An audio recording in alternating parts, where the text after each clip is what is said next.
You're watching Good Morning Nigeria on the NTA. Our focus this morning is on the issues in flood management. And to set the tone for our discussion this morning, we'll play back some earlier reports on flooding from our correspondents in Uyo, Abuja and Adamawa.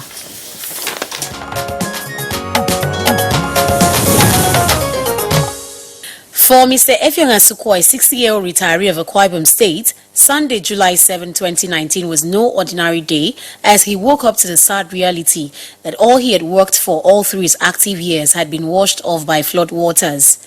His plight is not an isolated case, as about 7 other families were equally affected by the rains of that day. I have no relief. This house was for me to settle for my children.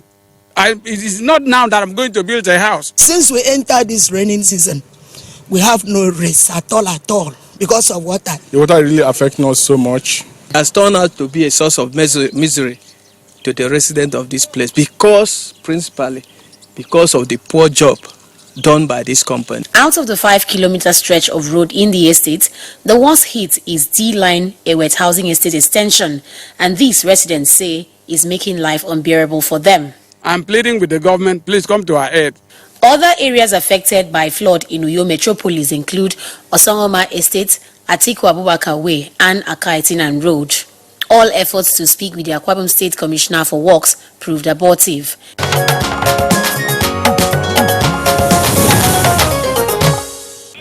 It was about 8 in the morning in the thick of the rain. Onlookers and motorists alike watched in horror as the wave upon wave of water washed the victims away. The heavy rainfall started around 2 a.m. and lasted till about 7 a.m. in the morning. The result is this flooding, which enveloped the Galadimawa roundabout construction site in the FCT. Eyewitnesses say the victims helplessly watched for hours as the vehicle they drove in got sunk in the flood water. I saw them myself when the thing is happening. I saw 2 people standing. I don't know whether it's on top of car. The driver was trying to know whether he can able to back the man out, draw the man out from the car. So he was dragging and the rain, this thing was carrying them. So in that process, the man now slumped. The driver was immediately rushed to the Asokoro District Hospital by operatives of the Galadimawa Police Division, where he is currently responding to treatment. The second victim was later identified as the Director of Finance of the FCT High Court.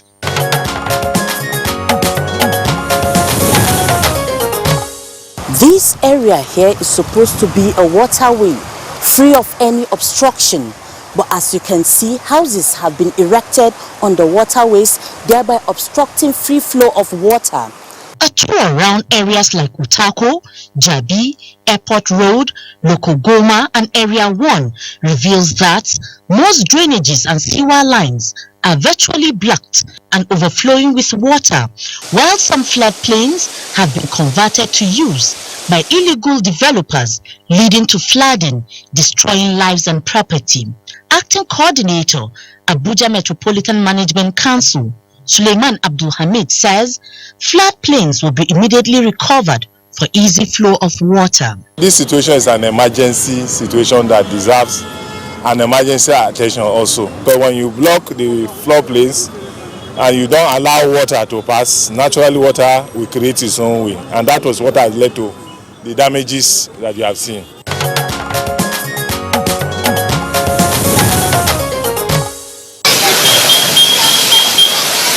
This is Kofari, Wawrujabe village of the Ola South local government area of Adamawa State, where 6 people in this area lost their lives, 4 of them from the same house.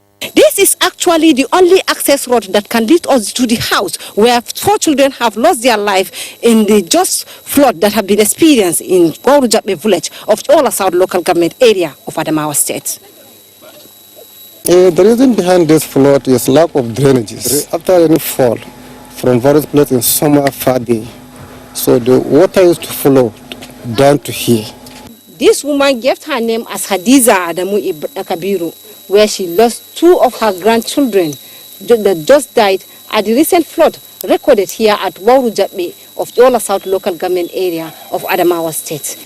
In Adamawa State, 5 local government areas including Ola North, Ola South, Mayo Balwa, Demsa and Numan were affected. told our people to please adhere to that. In April this year, Hydrological Agency did her own flood outlook. During the launching of that flood outlook, they've categorized these areas as highly probable and then probable. Over 200 houses were submerged, while business centers, livestock, and other household utilities were not left out.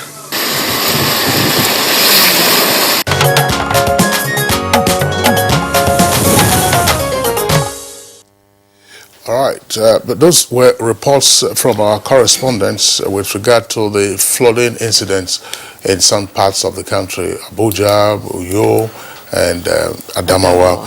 We have with us guests in the studios to discuss this issue in further details. We'd like to welcome once again to Good Morning Nigeria, Engineer Clement Nze, who is the Director General of Nigerian Hydrological Services Agency. Engineer Nze, delighted to have you with us on the program. Thank you.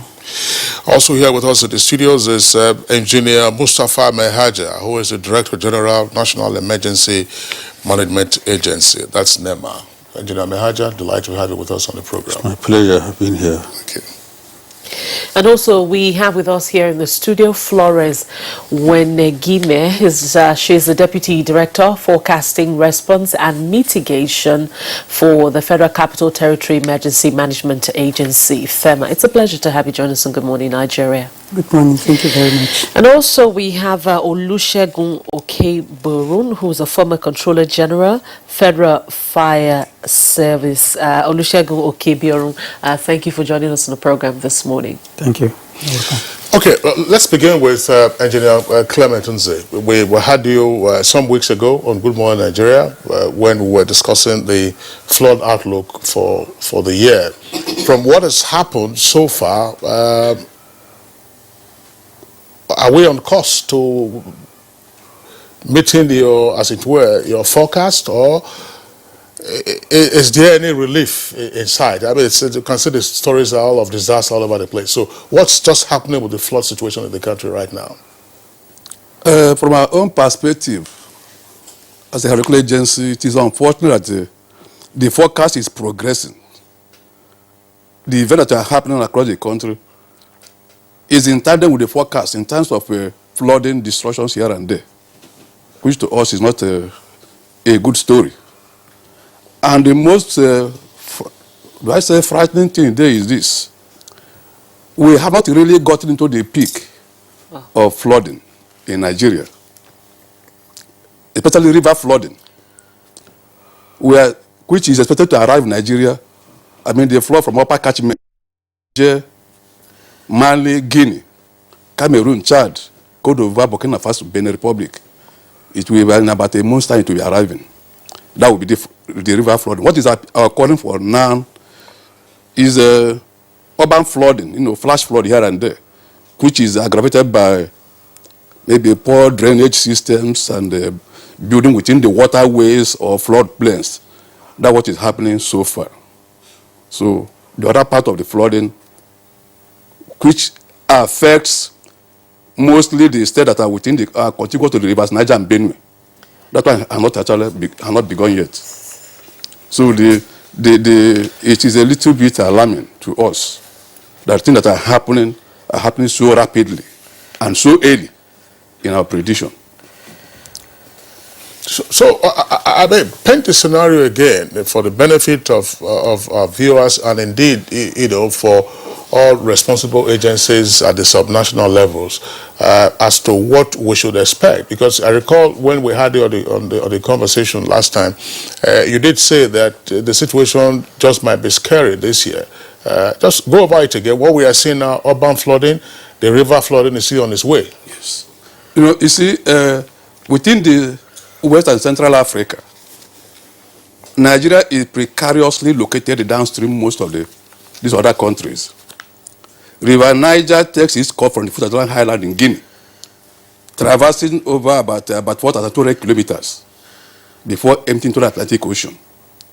While coming there are 5 countries that it passes exactly through their territories: Guinea, Mali, Niger, Benin Republic. And then the major rivers in Côte d'Ivoire and Burkina Faso emptying to River Niger. And all of them keep gravitating towards Nigeria. Likewise, River Benue, which comes from Cameroon, and then major river from Chad flowing to River Benue. So all of them come and converge in Lokoja, Kogi State, before now moving down to the Niger Delta. So the flooding season with regards to river flooding often occurs when the flood from all these countries I've mentioned arrive in Nigeria. And we expect it to happen in about a month's time, sometime middle of September, or about this time in September. That's when this flood will be arriving in Nigeria. So if we are experiencing such a devastation arising from flood now, which is mainly urban flooding or flash flood, occasioned by poor planning, if that one comes around, I don't know how it's going to look like. But we are watching it. I got in touch with Cameroon authorities, my counterpart, who is in charge of the northern part of Cameroon, to know what is happening in the Lagdo Dam. The good news is that they are currently filling the dam. They are impounding. I was also going to ask you that. Are we also likely to see some of these countries also release or open their dams? It's not you want to safeguard their territory. So if the dam gets to a certain threshold, you must open the dam. Last year, the Lagdo Dam was at a 213-meter height. That's the reservoir level. As of September 19th, last year, 2018. The reservoir level was at 213 meters. And if it had gotten to 216, which is the maximum level, they must spill water. They could have spilled water last year, but they didn't spill water. So once your own structure, hydraulic structure, is being threatened, you must open your dam. Because if any of the dams should collapse, there are two, in our profession, maybe as a civil engineer, there's a difference between failure and collapse. If any of the components of the dam breaches, that is a failure, it will be dangerous, talk of when it collapses. So the best bet that could be done, which I can't ascertain here, is once any of their structures is getting overwhelmed, they have nothing will stop them from releasing water. All right, let's get your take, Engineer Mustafa Mehaja. You just listened to Engineer Clement Nze. More yet to come. We haven't even gotten to the peak. What's the plan of your agency? Well, first I must acknowledge the fact that it's scary, but on the part of the agency, we rely mainly on the structure. We have a very formidable response structure across the country. Operationally is based on horizontal and vertical relationship of the agencies. We have the NEMA at the top, we have the SEMAS at the state levels, and the local emergency management committee at the local levels. We have all other stakeholders for federal response if it gets to catastrophic disasters, like the Ministry of Health, Water Resources, and all the military and other stakeholders. Our main job is to coordinate federal structures where response is required. We sensitize them. We met with them severally, including the NISA and NIMET. We also assess the preparedness of all stakeholders. We have done that. We're in the process of also visiting all the defense response unit DRUs. We have 70 military formations to respond to NEMA's call on presidential authority. If the president allows NEMA's take command of those for any catastrophic disaster, just like the 2018 flood. All these activities, if not completed, are in the process of completion. So should anything happen, we moved in for response rescue operations. However, our main difficulty is human factor. People knows clearly, we inform them that where they are is dangerous for their life, but it's very difficult to move them. For their beliefs, some ancestral homes we cannot move, for whatever local beliefs they cannot move. We intend last year to enforce moving them. Fortunately, the water receded before we act, but we want to be more proactive this time around. We are meeting in the next couple of days, all the stakeholders. Decision will be made as to really evacuate where necessary, even if it means to enforce it. Who are the stakeholders to whom you refer so frequently? Well, stakeholders include the SEMAs across the countries, the DRUs, the Federal Fire Service, Red Cross, police, all relevant ministries, and international organizations also. Now, we've had the calls to discuss flooding. I mean, virtually every year, rainfall and flooding on Good Morning Nigeria. And the last time, incidentally, you were not part of the conversation. But what emerged is a fairly worrisome view that as you have ticked off the preparedness and architectural response by NEMA, the same cannot certainly be said of SEMA, who are part of your critical stakeholders. Well, I always said, and I will seize this opportunity to say it again, the structure has a weak point. And I must confess to the country today that SEMAs are our weak points. They are poorly funded, they are poorly equipped. It's only NEMA sometimes, in most cases, that provide their needs in terms of when it's, for any major disaster, SEMA is supposed to be well positioned to take responsibility. But if you wait because of lack of capacity and other related deficiencies, they cannot. They remain the weak points of this structure. But however, we complement their effort, we provide relief materials for them where they are supposed to do it themselves.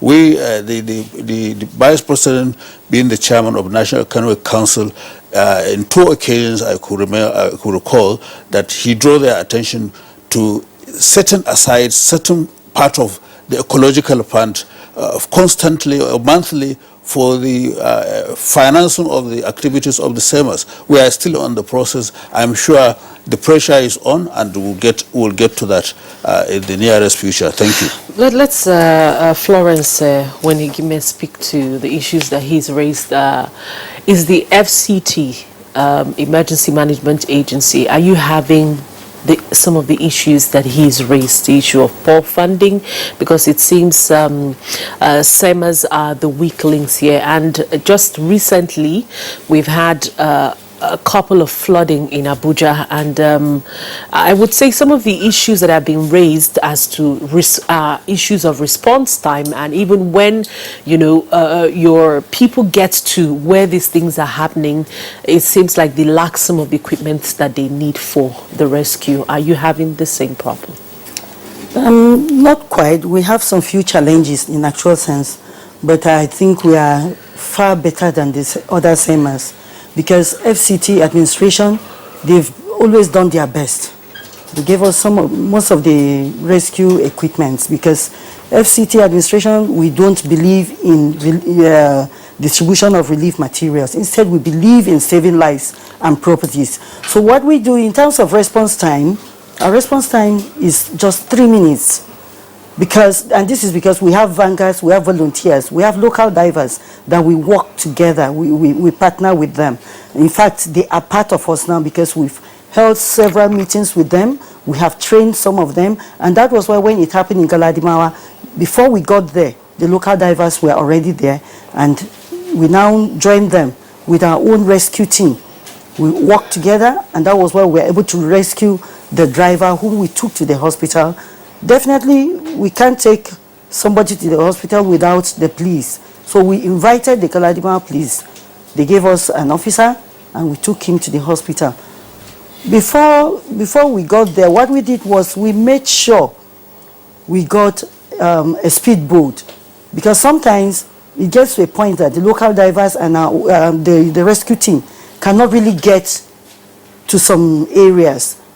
So what we did was we got a speedboat, and they went in there, and that was well, some reports said that though the speedboat, it took time for it to come. I don't know how long it took, but some reports said it took time for it to come. Yeah, and I'm wondering, Galadimawa roundabout has become almost like a death trap every year. Last Lokogoma roundabout, last year I remember that a pastor and his 2 kids at that same point where this last one occurred, why is it that nothing was done before now, and what is being done now, knowing that that place is a death trap? No, as at last year, we didn't have problems with Galadima roundabout.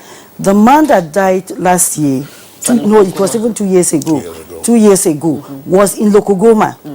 And Lokogoma is a flood-prone area, which we have advised the estate developers to make sure that they don't build on the waterways. There are some of the areas that they are not supposed to build. Some places that are supposed to be green areas, they insisted on building there. Right now, FCT administration has given a go-ahead. Development control is there. They are demolishing all the structures that are being built on the waterways. And then the infrastructures, FCDA is already on it. They are already providing, working on the roads there and the bridges. They are working on that right now. And I will tell you, you will not believe it, that when we went on assessment, some of the residents still went back to live there. And that was what pushed the FCT administration into insisting that those houses should be demolished and the estate developers should compensate the residents because they bought those houses. And the houses were built on flood-prone areas. Some were built on the waterways. Like my DG said, water must find its way. Galadima roundabout, why we have that problem now is because of the current construction work of the overhead bridge that is going there, on there. And that is, it's not as if the river there is not that big to cause what is happening, but because of human activities within that axis. And that is it. Okay. You know, I was actually saying that right now, what we have done is that we have blocked that road. Okay. We blocked the road where the one that happened on Friday, the flooding that caused the life of the FCT director, we blocked that road. I just wondered, let's take a look at this. Part of your response, you did say that the rescuers who were at the scene of that flash flood that unfortunately caused the death of the director of the FCT High Court, that you needed the police to accompany you to the hospital. In terms of protocol in a rescue situation, why would you need the police to take a victim, who is about drowning or so, to go to the hospital? No. After rescue, you definitely have to take a policeman to go because that is their own area. That's their own area. We usually go to the hospital. We have registered with Asokoro Hospital, and that is where we use. So we rushed him to that hospital. Even after we recovered the body of the victim, normally they tell us the police will have to take over. They hand over, and then even the vehicle. Hang on a second, please. Yes. Two issues here. One is somebody who's rescued alive, probably panting for his life. Then a dead, the cadaver, that's the dead body that's been retrieved. There are ways you deal with that, and the vehicle ways you deal with that. But if somebody is, as it were, in the throes of death, why would you be looking for a police officer to accompany you? We were not looking for them. The policemen were there. Just hold on a second. You should, I believe, I'm not a medic, but the thing to do is get an ambulance to evacuate the person. Yeah. Mehaja, what's your response? We have an ambulance there. Well, actually, we need to understand the structure. Police are key stakeholders in this. We have full-fledged deputy inspector, deputy commissioner of police in our office. Wherever there is NEMA response, they are part of us. There is first cordon, and which is the police, so that nobody gets into when we are carried out. Because the problem they had in that incident was there was no proper incident management established in that area. So the crowds was nearly turned into a mob to even attack the workers. Police has to be there. First response, they has to be there. They have to provide the security. They have to, in fact, there should be a second cordon, which is tactical cordon, and then there is the third cordon, which is decision-making cordon, so that if anybody injured person is identified, they bring him out to the second cordon. The paramedics are there to look at his identification process, and then if it is something that should take to the hospital, move to the hospital with the police there. So I think there was operational issue there, which I think we will liaise with them and then see how we could assist. Yes. These men were there with us.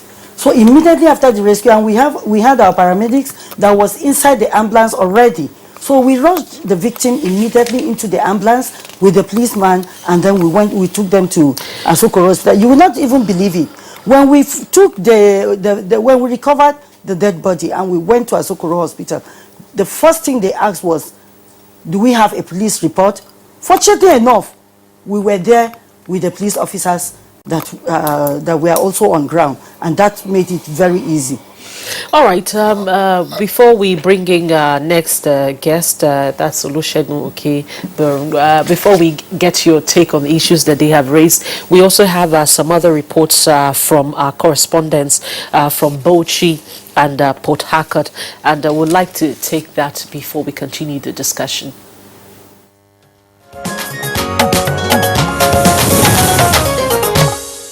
The collapsed iron bridge, according to some students, was the major way that linked students to their hostel and lecture hall for many years now. The students face a lot of challenges before reaching their hostel due to the nature of the port they rely on. Therefore, the collapse of the bridge after the heavy rainfall, which lasted for about 4 hours, claimed the lives of some students, while some are still missing. This situation, however, led to the students in the campus to protest what they describe as negligence by the university authority. Has been dilapidated. Yes. If we say the truth, the strength of the bridge is weak. Yes. The school know about it. Yes. That bridge cannot carry the capacity of 1,000 students. After I entered the water started to drag me. Then I go back and free. After I'm free, then I enter the water again. We hold our hand, about 6 of us or 5. Before we started searching people's and people's property. At the last, we go to the somewhere just deep in the water. Then we found a woman. However, a team of policemen were invited to dispatch the protesting students at the entrance of the university.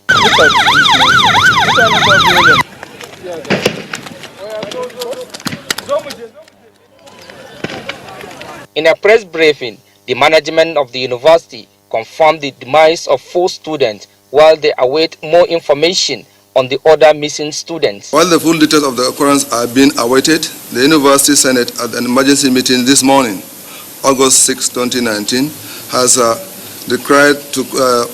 decided to close the university in honor of the students.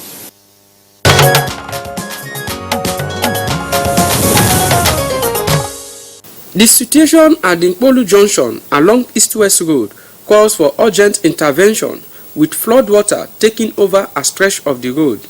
Motorists are forced to drive through the floodwater at the risk of damaging their vehicles, while mobility on the section leading into Nkpolu and Humahalo is almost impossible.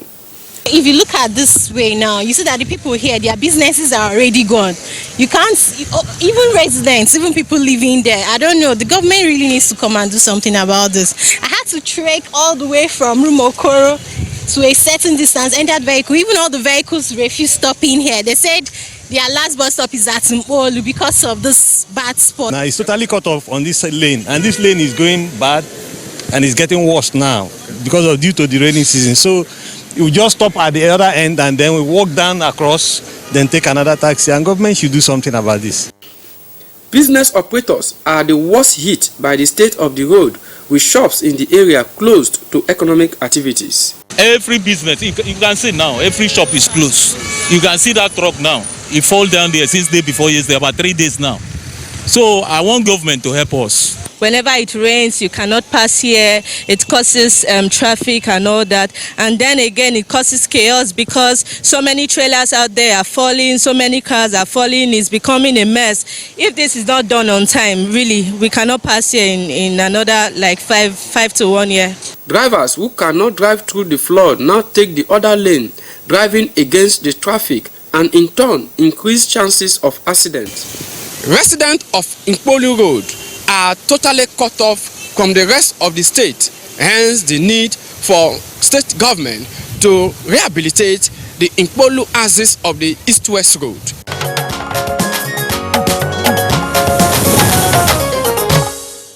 Now, those were reports from our correspondents in Bauchi and Port Harcourt, particularly for the case of Port Harcourt.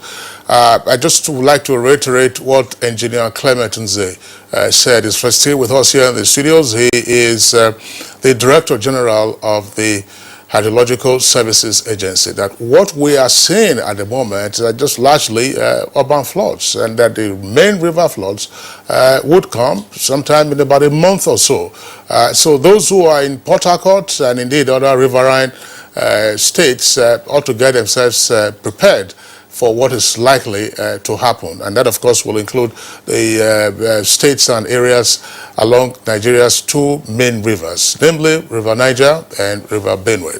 Thank you very much for those reports, and for the reports from Bauchi Road. Of course, we discussed that already in our newspaper review segment with regard to the steel, or if you like, maybe Bailey Bridge. For pedestrians, which caved in, unfortunately. It seemed to have been a flash flood because the river was probably swollen at the material time. The questions then, I think the question then we raised was, why would a metal be used, for such construction?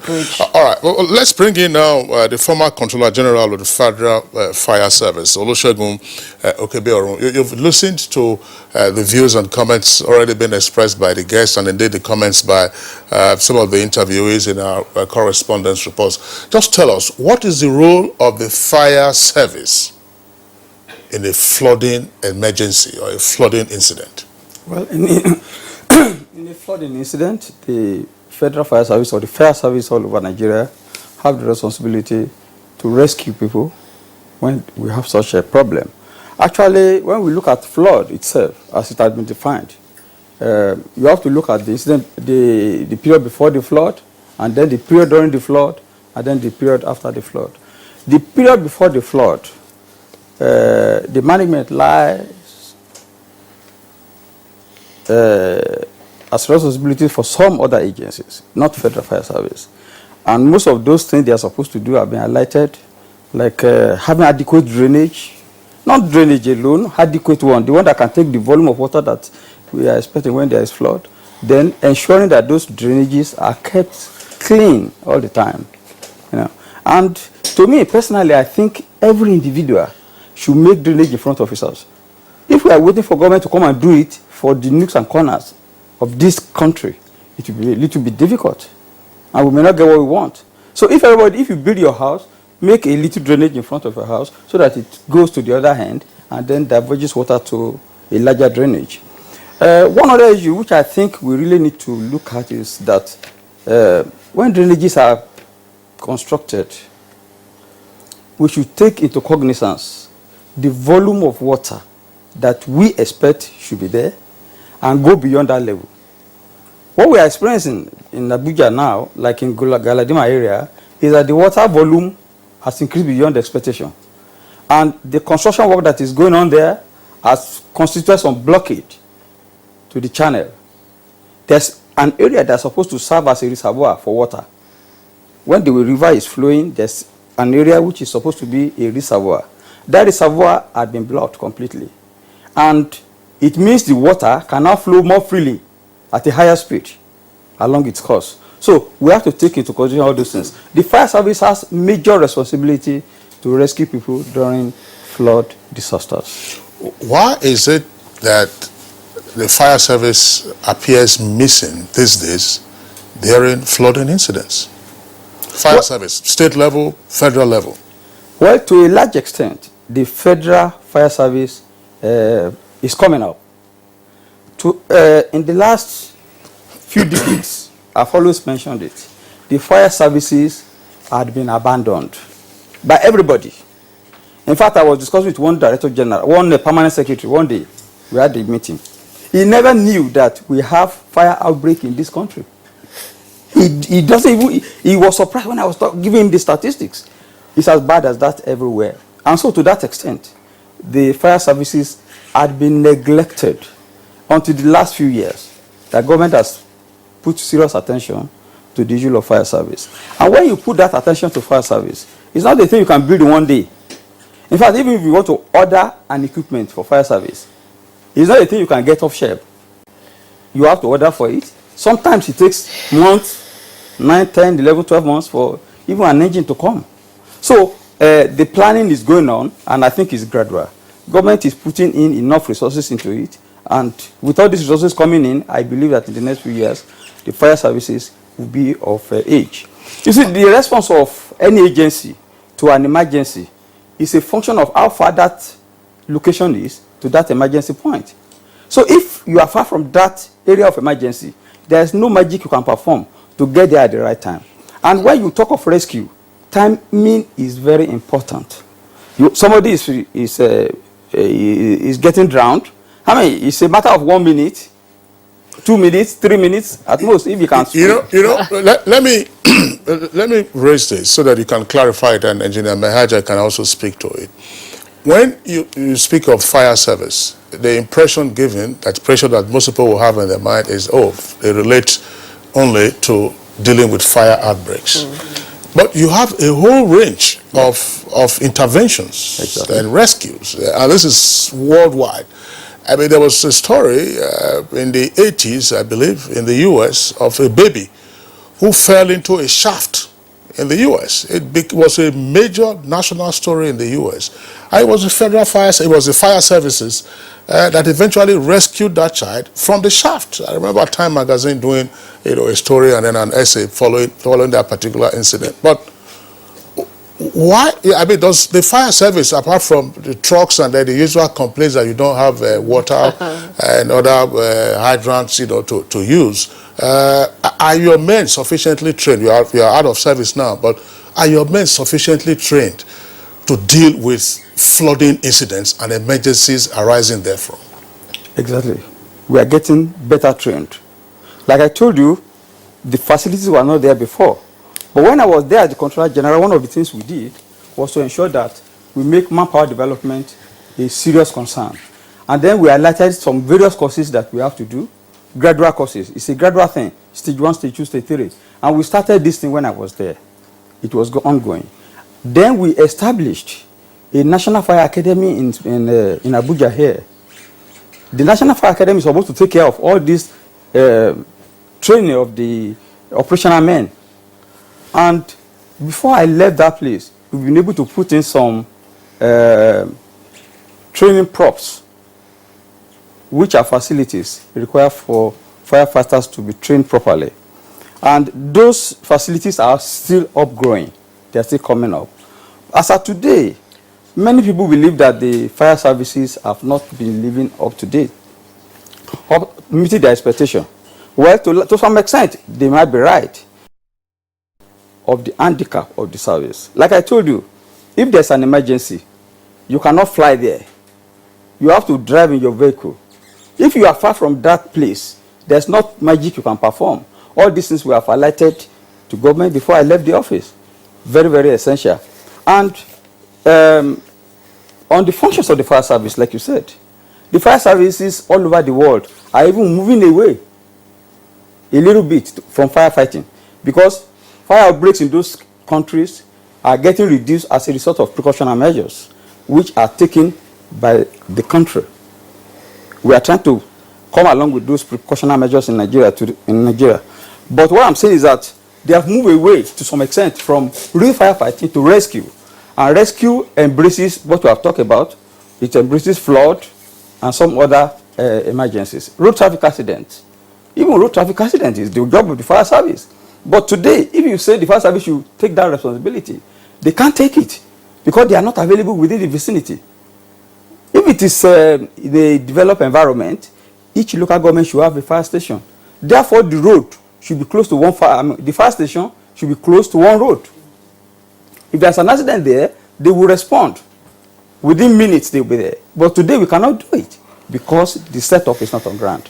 And I have always said it, that the synergy between the fire service and NEMA is sacrosanct. Because the fire service is a major implement that to be used by NEMA. All right. right, thank you very much. I know you keep you kept on saying that, you know, even though your response time has to do with, you know, how close the play. We've seen instances where, you know, response time has still been okay. The men are on ground, but there are no equipment to do the job. No, I don't want to believe that. Let me tell you the reason. People always say that fire service will go to fire scene without water. That's complete fallacy. It's not possible. A madman, a mad fireman will not do that. What really happens? The engine has a volume of water it can contain. It goes to the fire scene with that volume. Another vehicle, maybe when they get there, they size up the problem, they call for another engine. Another engine is on its way. 5 minutes, the water is finished. Because the rate at which the pump pumps is very high. 5 minutes, the water is finished. And everybody around there will say, they came there without water. It's not true.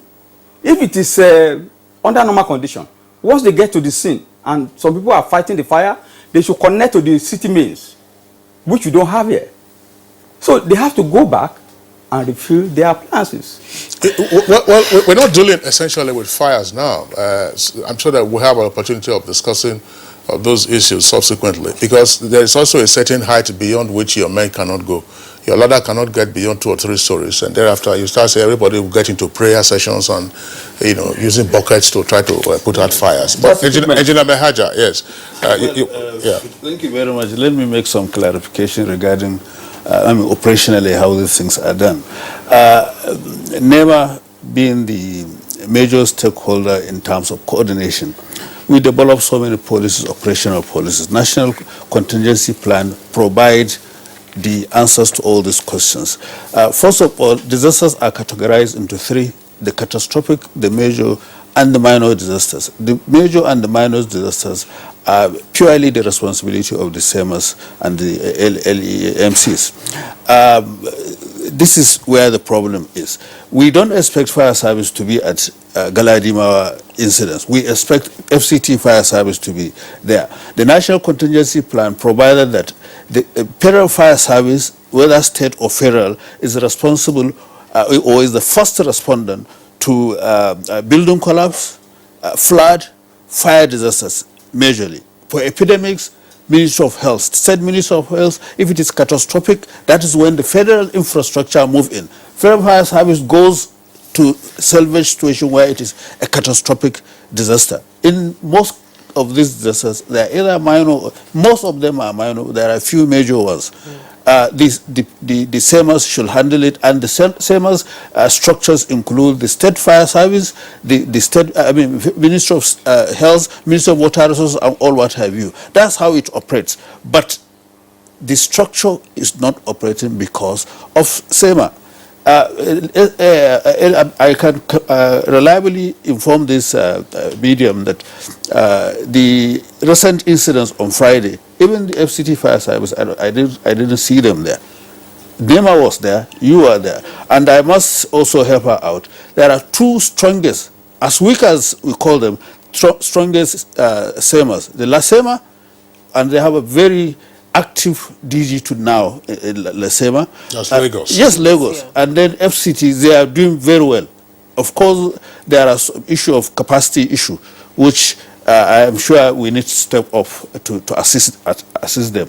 We are in talking terms now with Federal Fire Service. We are trying to build their capacity. We are even proposing to take them abroad for training where necessary. President CG was in my office just last week. We are in a few weeks will get what they want. In fact, federal government has procured so many firefighting facilities for them. I asked him about the maintenance, the issue of budget and things. NEMA want to provide them with possible regular maintenance, with a workshop to ensure that they are fit. We are looking at all those possibilities to operate it within allowable, the provision of the law of the country. So these are some of the constraints, and then these are efforts we are trying to make to remove the constraints. I was going to ask you, is part of your mandates, NEMA's mandates, prevention?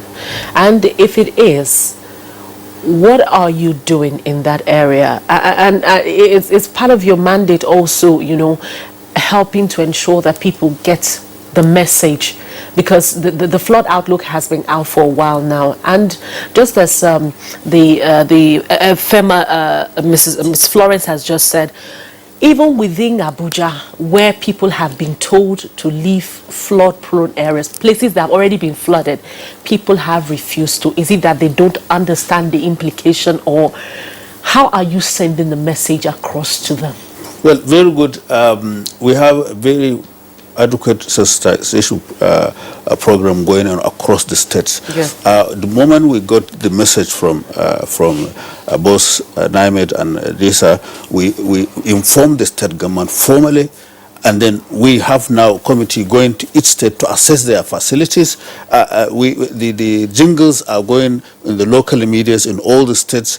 There will be physical visitation with both SEMAS and NEMA to all those communities, which will commence immediately after our stakeholders meeting, because the committee will be formalized, send out to all the states. There are 30 states that are marked, or rather identified, to be faced with this flooding problem, whether rain or associated or river associated problem. So this is what we have. We also assess all the equipment and facilities available for rescue should there be any major flood in all these 30 states we are talking about.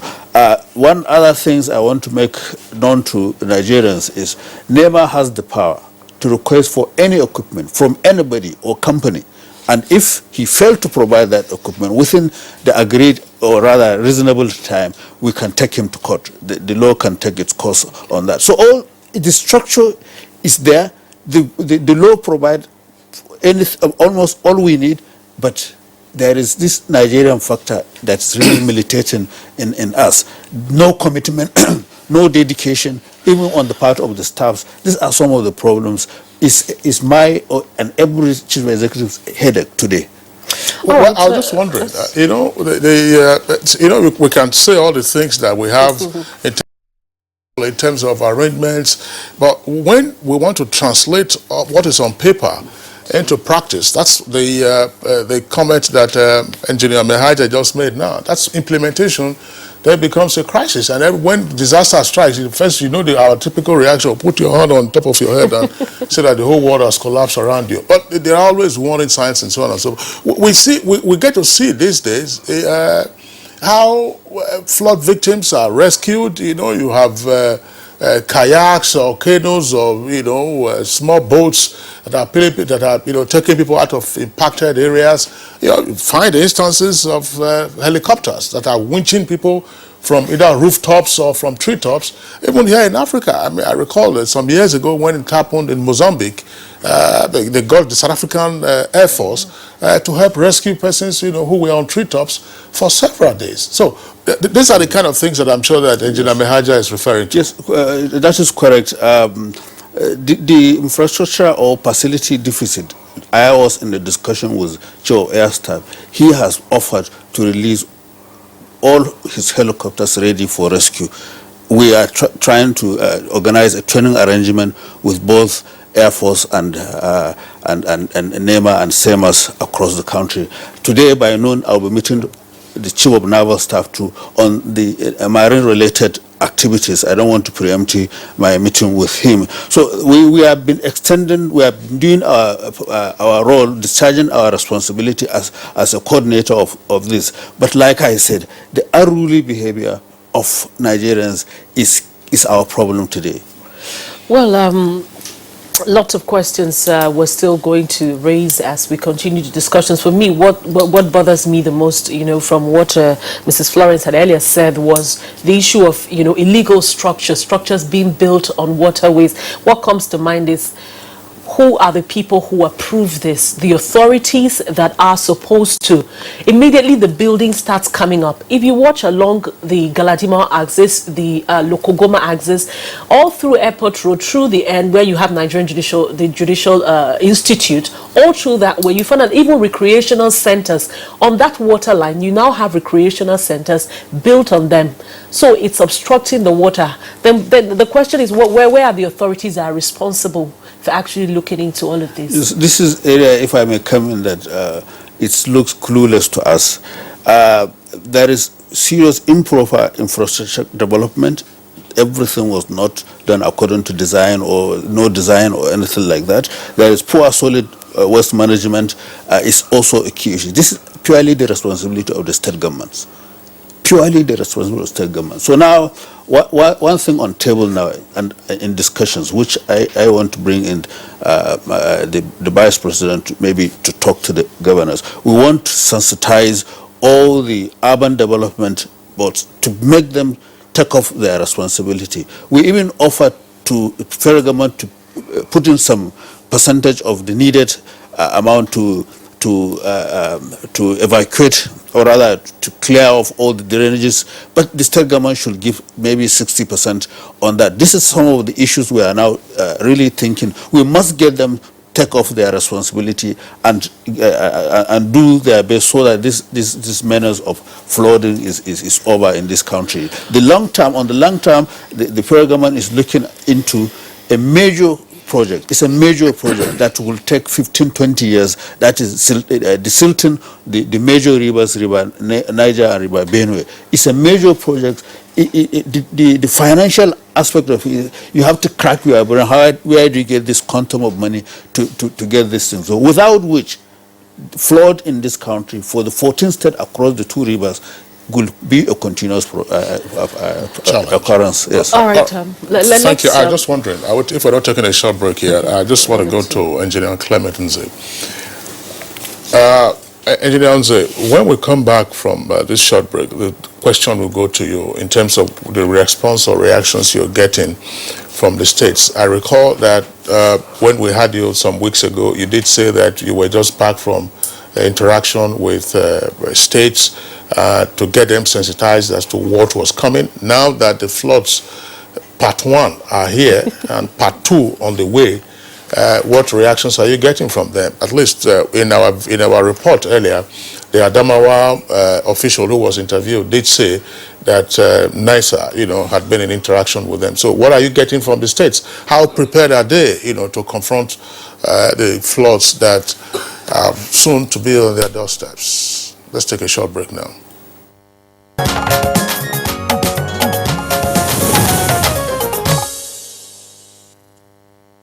All right, you're welcome back here. Let's say Good Morning Nigeria live on the network service of the Nigerian Television Authority. Let's go over now to the Director General of the Hydrological Services Agency.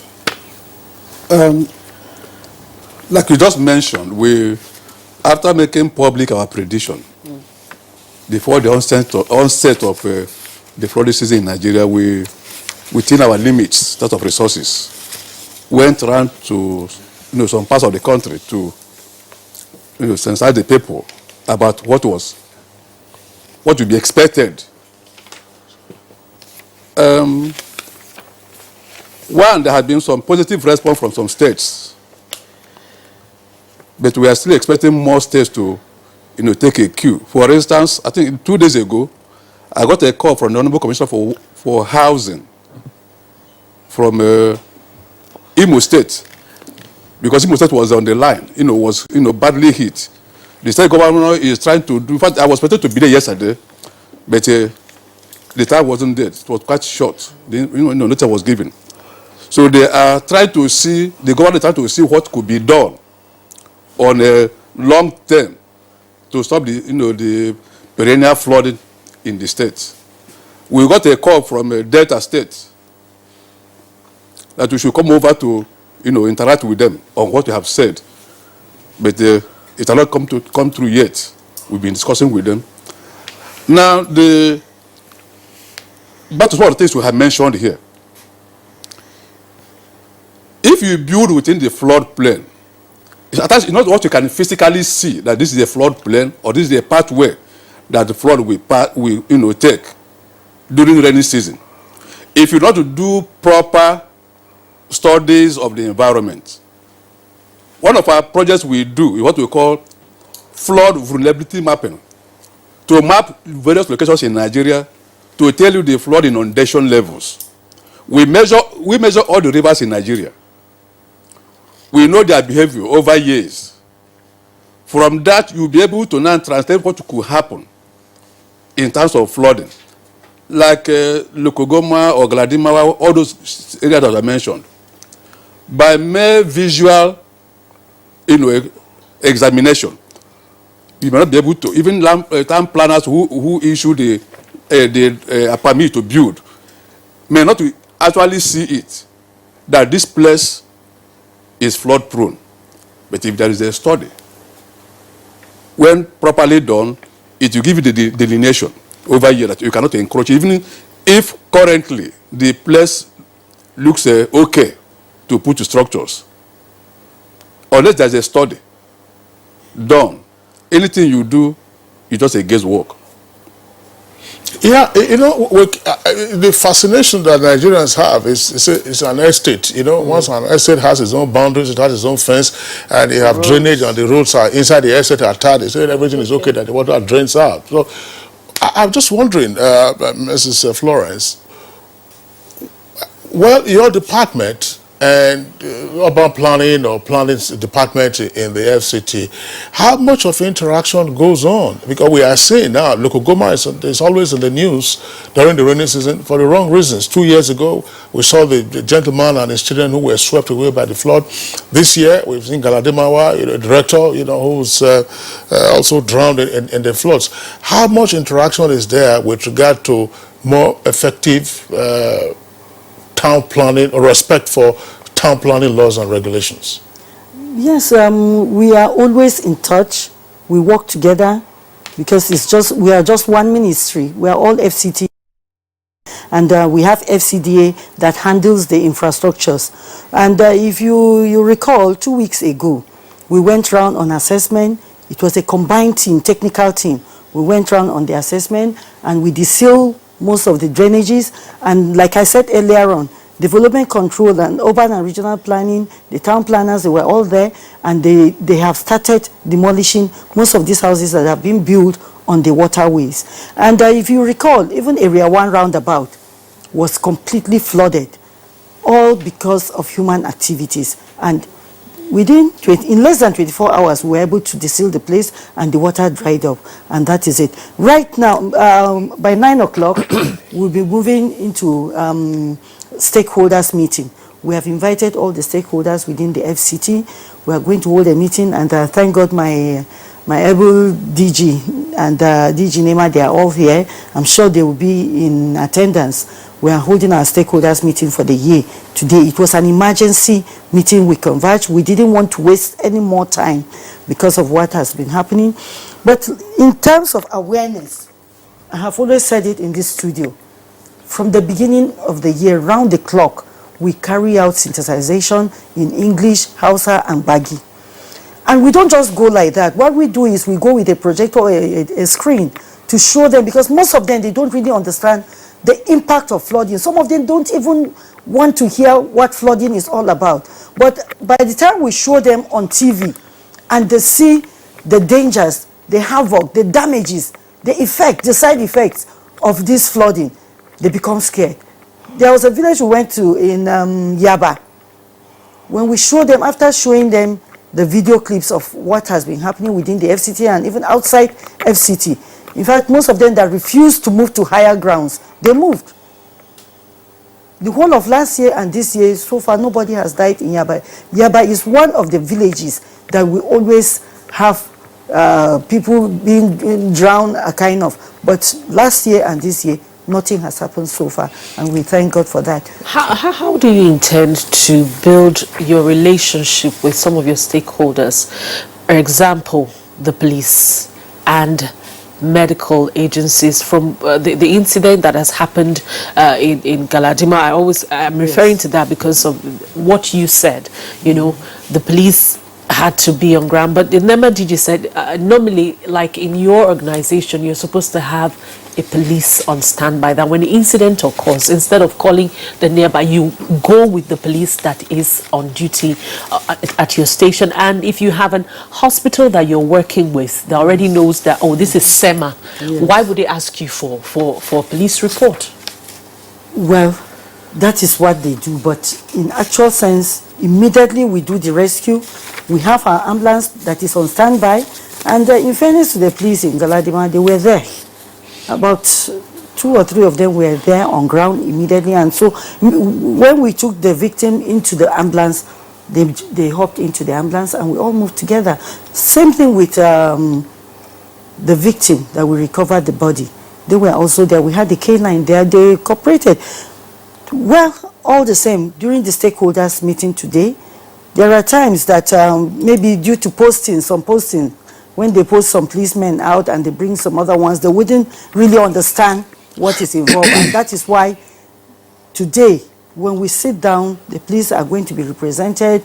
We have all the fires, all our stakeholders have been invited, and we are all going to rub minds and see how we work more effectively. Yeah, well, thank you very much. I think that we also need to suggest to the agencies that are involved in rescue measures as part of your public enlightenment to put out the message constantly that a rescue site or a rescue scene it's not a spectacle for the members of the public to come and be watching and obstructing the work of the rescuers, officially designated, or who are volunteers who have been co-opted.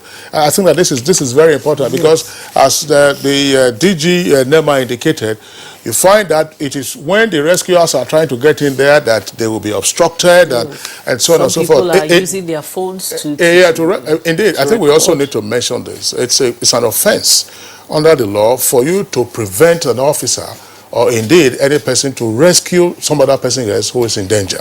It's an offense under the law. So I think that needs also to be emphasized. So we have a number of tweets that have come in. Let's quickly go through some of them and then we'll return to our guests. Amagbola Babs has this tweet. The causes, that's to say, of flooding are obvious, and precautions include, but not limited to, 1, constant public awareness from the government on the need to build according to approved plans. Well, the problem is not with the approved plans. The problem is with the finagling that goes on with the approval. A number of those buildings that we find in Lokogoma have approved plans. Why did the officers approve them in the first instance? Now, he also writes the need to reintroduce sanitary inspectors to enforce compliance, and 3, introduction of task force by state and local governments to enforce sanity. Sunny Michael Omakoji tweets, it's really unfortunate that some state governors now pray for floods to come because of donations from philanthropists and federal government, which serves as another avenue of money diversion and massive looting. I feel money coming to these affected states should be managed by a consultant. Law Alpha C, people on their own should be sensitive to the nature of their area by taking proactive measures ahead of the rainy season and open up waterways in the environment from time to time. And Festus Akimboyo tweets, he says government at all levels should increase spending on flood defenses, which should include flood storage reservoirs. Also, Nigerians should learn to construct waterproof buildings, and buildings should at least be 1 meter away from ground level. Now, Titus Mondenok, citizens should always heed meteorological warnings and avoid flood-prone areas. NEMA should also be ever ready to assist flood damages. It will also be good to prepare ahead before flood occurs, and people should be educated on how to evacuate when it happens. How to evacuate when it happens. We shall come to that. How do you handle a flood if you're already submerged, you're getting submerged? When do you respond? You will see some of them bringing out pails and so on and so forth to be scooping water. But if the inundation level is rising, how do you respond? We'll get the fire service and NEMA to also speak to us on that. Delay Jack Solomon tweets, it says lack of proper spatial planning and land use management coupled with incapacity of government to ensure good urban governance exacerbate the cases of urban flood in Nigeria. Our remote sensing and this-based spatial planning land use management can be a versatile tool in building capacities for flood disasters. Those are the tweets that we have now. Yeah, the former Controller General of the Federal Fire Service, what precautions should people take when they find themselves in a flood already? Some of the floods can be stable, and then some of them could be flash floods. What should you do? What should you avoid doing? Well, if it's just an ordinary flood within the metropolis, and you find yourself in the middle of the flood, the flood came into your room, and the first thing you have to do is you make sure that everybody is out of the building. small children, women, and everybody is out of the building. You make sure of that.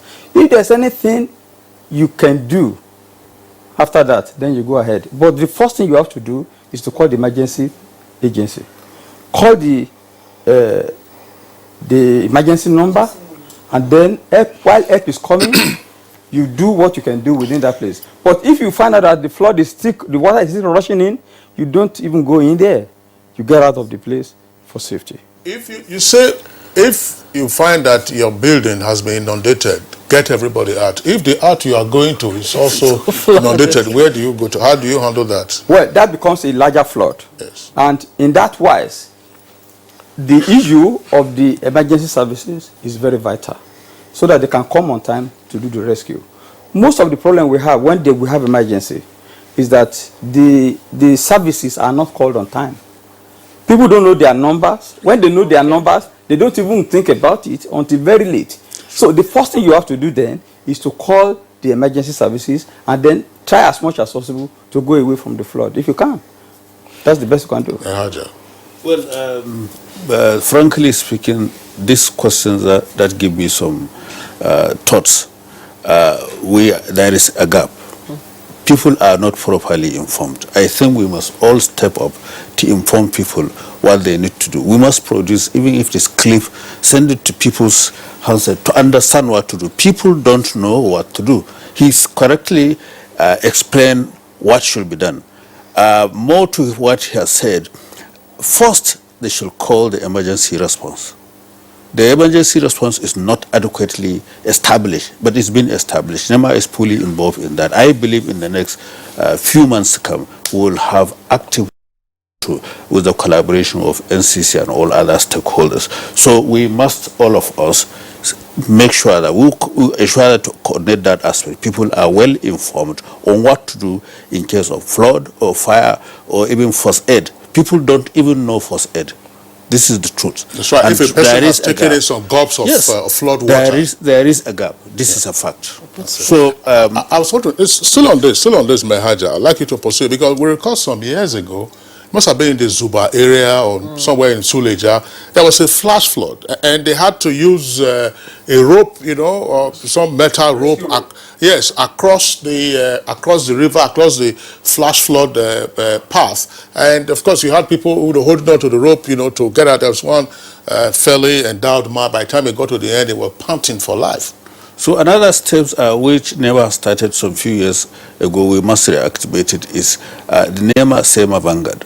Will, in a community like social workers of the local government, will be trained, and some few others who will have the necessary skill to assist the community, and there will be the people or the person to call the emergency number, because you will be part of the community. This we must.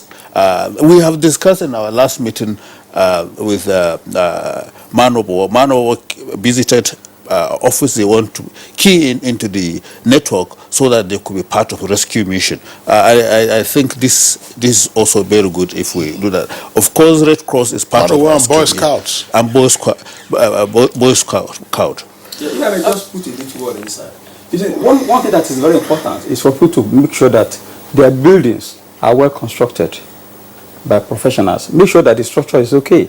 If the structure of your building is okay and you have flood that has gone to a level you cannot escape, you can go to the upper floor. That's right. When you get to the upper floor, you call the services to come. I'm sure before anything happens, they will have been there. All right, Mrs. To Flores. get to the upper floor, if the ceiling is there, you break. Yeah, you have to survive, because we have seen it happen. Your roof is constructed in such a way. I mean, you have your trusses, and then you have the purlins and the rafters. You go on there, just climb. Use any other device to go and hang in there, and don't attempt. The water gets to the that's right. That's where the helicopter will now come. Yeah. If the flood waters are not going to recede, the helicopters will come and winch you from there to safety. Yeah. All right, Mrs. Florence, when I give me for the SEMA in the FCT, that's FEMA, Federal Capital Territory Emergency Management. how can people contact you in case it's a flood? I know it's been raining all morning now in the city, in the capital city. I don't know how it is right now because we're not outside, but I know I came in the rains. But then how can people contact you? Do you have numbers that people can call? And if you do, over time, how have you tried to ensure that the average, resident in Abuja has that number? Yes, we're in collaboration with NCC, and we use the 112. That is a well-known number because we go around all the 6 area councils. Every year we take up to about 15 districts within the FCT, 15 villages in each area council every year, and we create awareness. We give them the numbers. They know that 112 is a toll-free number. It's very active in the FCT. In addition to that, we also have 2 other mobile numbers that people call us on, and we go on air. We have our jingles with NTA. We have jingles with all the radio stations within the FCT. Well, right now, I'm aware that you don't have any jingle with us right now. Jingles with us right now. On NTA. All right, NTA 24, but we have in NTA Channel 5, and that is the channel that the people at the grassroots are always having within their environment. Are you saying that people at the grassroots are not watching you now? This is a network program. Anyway, just thank you very much, Flores. Just one last one, very quickly. Please. I mean, it could be taken by anybody, but I would like to engineer. Sorry, please. In addition to what they have said, yes, when you are on the road and you are moving, don't underrate the power of water. The little pool of water you see when you are talking about how precaution. Exactly. So just change your route. Do not insist on plying that particular road that you are going to. That is exactly the question I was going to ask. Okay. Advice to motorists. Yes. During the heavy downpour, you find a road that is already flooded. I've seen some videos circulated on WhatsApp. The passengers will be saying, no, driver, follow this side. No, that side, blessed, that side, deep. They are inside the bus. You have no idea. You can see everywhere is flooded. And when you have people who have personal vehicles, they tell you, oh, don't worry, my car is high. I'm using a Jeep or a Hilux. It's a 4x4. 4x4 will sweep you. What should be the precaution for every motorist, who finds himself in such a situation? Well, before I go straight to that point, I want to announce to Nigerians the meeting with the CG Fire Service. We agreed all our emergency bays will have joint operation.